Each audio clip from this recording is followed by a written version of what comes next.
नमस्कार मंडळी. बिर्याणी. बिर्याणी म्हणजे सगळ्यांना असं वाटतं, की खूप जास्त मेहनत लागेल, खूप जास्त वेळ जाईल.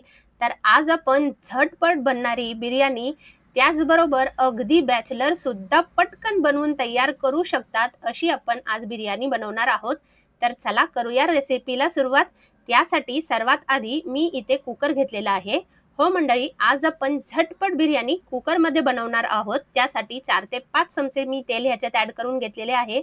त्याचबरोबर खडे मसाले म्हणजेच शहाजिरे, लवंग, काळी मिरी, त्याचबरोबर तेजपत्ता आणि जे हिरवी वेलची असते ते घेतलेलं आहे. त्यानंतर आपण इथे 3 मध्यम आकाराचे कांदे मी उभे चिरून घेतलेले आहे. जर तुम्हाला चॉपरमध्ये अगदी बारीक चिरून घ्यायचं असेल, चॉप करून घ्यायचं असेल, ते सुद्धा तुम्ही इथे करून घेऊ शकता. म्हणजे अजून पटकन आपली बिर्याणी बनवून तयार होईल. आता कांदा थोडासा मऊ झाला, की 2 हिरव्या मिरच्या ह्याच्यात आपल्याला ॲड करून घ्यायचं आहे आणि कांदा हलकासा मऊ होईपर्यंत आपल्याला हे इथे भाजून घ्यायचं आहे. खूप जास्त ब्राउन करायची गरज नाहीये, तळून घ्यायची गरज नाहीये. त्यानंतर आपण ह्याच्यात ॲड करणार आहोत ते म्हणजे अर्धा मी इथे टोमॅटो घेतलेला आहे किंवा एक मध्यम आकाराचा टोमॅटो घेतला तरीही चालेल. बारीक चिरून घेतलेला आहे. त्यानंतर एक 2 चमचे आलं लसूण मी इथे किसून घेतलेलं आहे. तुमच्या घरी जर पेस्ट असेल ते सुद्धा तुम्ही याच्यात ॲड करू शकता. त्यानंतर ह्याच्यात आपण ॲड करणार आहोत ते म्हणजे लाल तिखट 1 चमचाभर, अर्धा चमचा हळद, अर्धा चमचा धनेपूड, चवीपुरतं मीठ ॲड करून घ्यायचं. बारीक चिरलेली पुदिन्याचे पानं, बारीक चिरलेली कोथिंबीर मी याच्यात ॲड करून घेतलेला आहे. दही मी अर्धा कप घेतलेला आहे कारण मी इथे आंबट दहीचा वापर केलेला होता म्हणून.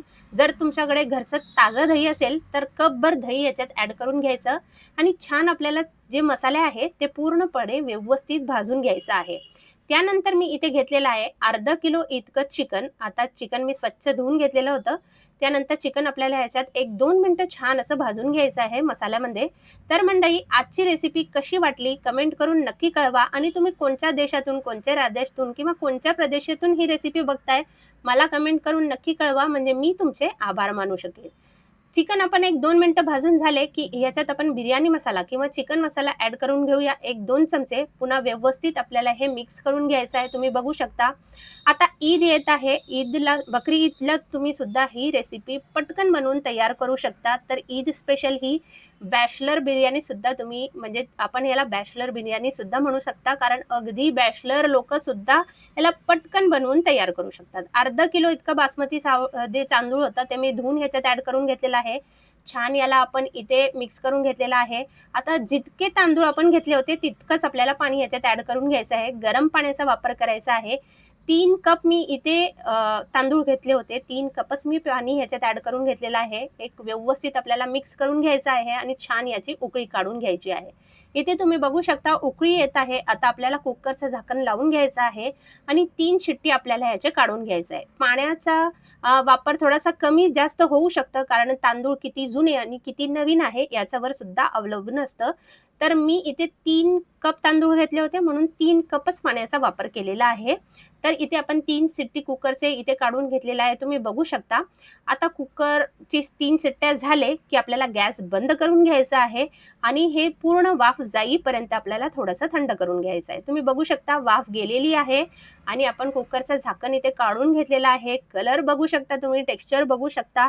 मस्त छान झालेला आहे आणि अगदी 10 ते 15 मिनिटात आपली ही बिर्याणी, चिकन बिर्याणी बनवून तयार झालेली आहे.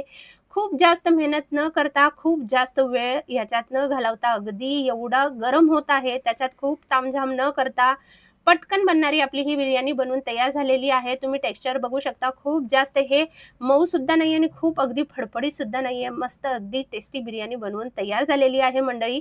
तर कशी वाटली आजची रेसिपी कमेंट करून नक्की कळवा. व्हिडिओ आवडला असेल तर व्हिडिओला लाईक करा, शेअर करा आणि सबस्क्राईब करायला विसरू नका.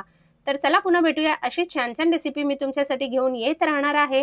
तोपर्यंत मस्त खा, स्वस्त रहा आणि सर्वात महत्त्वाचं म्हणजे आनंदी रहा. धन्यवाद.